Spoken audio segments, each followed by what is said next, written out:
এই যে বিয়ের পরে ঝগড়া লাগলে আমরা পুরুষরা আসলে কি করব? আমরা সরি বলবো, আই লাভ ইউ বলবো, কক্সবাজার ঘুরতে নিয়ে যাবো।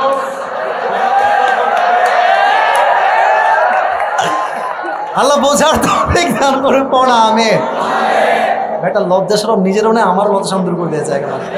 আজকে আমরা যেই সাহাবীর জীবন নিয়ে কথা বলেছি সে সাহাবীর নাম কি বলো? হযরত আলী রাদিয়াল্লাহু তাআলা আনহু।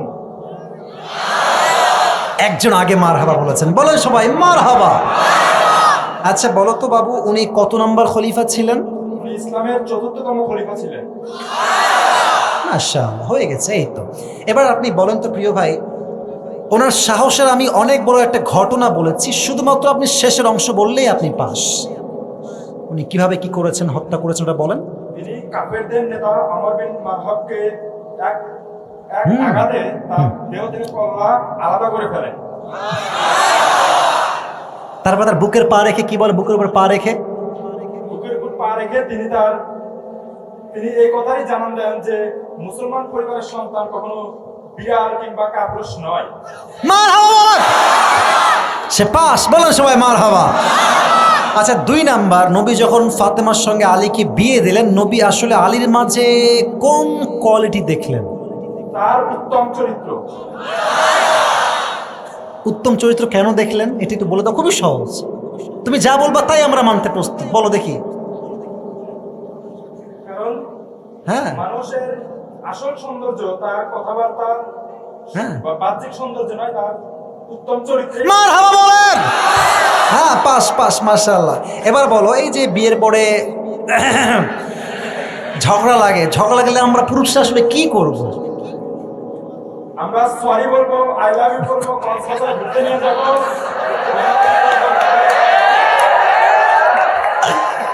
আল্লাহ বোঝার তৌফিক দান করে পড়া আমি একটা লজ্জা সরব নিজেরও না, আমার লজ্জা সরম দূর করে দিয়েছে একবার। আচ্ছা আচ্ছা, তাহলে মানে সরি বলবো বাট ডিভোর্সের দিকে যাব না, ঠিক আছে ইনশাআল্লাহ।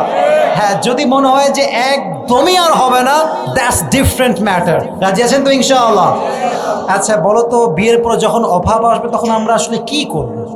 সর্বপ্রথম আমরা ধৈর্য ধারণ করব, তারপর আল্লাহর কাছে সালাতের মাধ্যমে দোয়া করব। এর ফলাফল হিসেবে আল্লাহ কি দিবে? ফলাফল হিসেবে আল্লাহ আমাদের উত্তম জিনিস দিবেন। মারহাবা বলেন সবাই। অভাব আসলে ধৈর্যহীন হয় অনেক মানুষ, ধৈর্য হারায় ফেলে।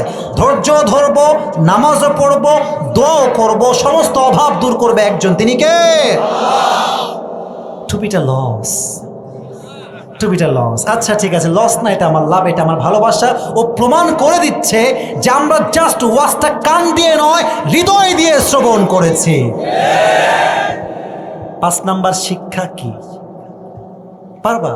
ওই যে ডালিম নিয়ে গেলেন, ডালিম নিয়ে যে কি করলেন, এখান থেকে কি শিক্ষা? আমরা শিক্ষাটা বলো তাহলেই হবে। আমাদের অভাব অনটন, আমরা মধ্যবিত্ত পরিবারের সন্তান, সবাই আমাদের অভাব অনটন থাকবে, তার মাঝে আমাদের দান করা শিখতে হবে। দান করা শিখতে হবে মানে কি? আমার কাছে মনে করো খুবই কম আছে, আমি কি করবো? হ্যাঁ, চুপ থাকেন, কথা বলেন না, ও বলবে। আমার কাছে যা আছে তার থেকেই দান করা। মারহাবা বলেন।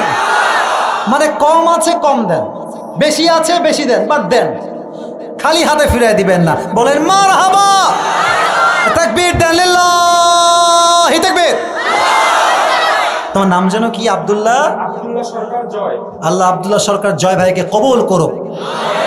ওর মেধা ভালো আছে, ক্লাসে ভালো ছাত্ররা যারা হয় দেখবেন যে স্যার যা বলে এক্সাক্ট কাট টু কাট, স্যার যা বলেছে আমিও তাই বলে দিব। এটাই হচ্ছে মাশাআল্লাহ খুব ভালো মেধা। আল্লাহর মেধাকে ইসলামের কাজে লাগানোর তৌফিক দান করুন। আরে আর জোরসে বলো আমিন। আল্লাহকে নেককার দিনদার, এবার তোকে আমিন কইবে না, ভালো একটা বউ দিয়ে দিক, পড়া আমিন। ওই আমিন কইতেছে, দেখছেন? আল্লাহকে নেক হায়াত দান করে, পড়া আমিন। আপনি একটু উঠেন, সবাই মিলে আসুন, আমরা সবাই মারহাবা বলবেন না? আপনারা সবাই মিলে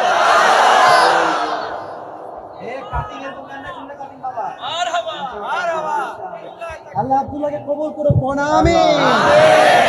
বগুড়ার ছেলে মাশাআল্লাহ বসে পড়ো, তুমি এখানে বসে পড়ো। আমরা আজকে প্রমাণ করেছি যে ওয়াজ শুনলে এইভাবেই শুনতে হয়, শুরুতেও যেমন শেষেও তেমন।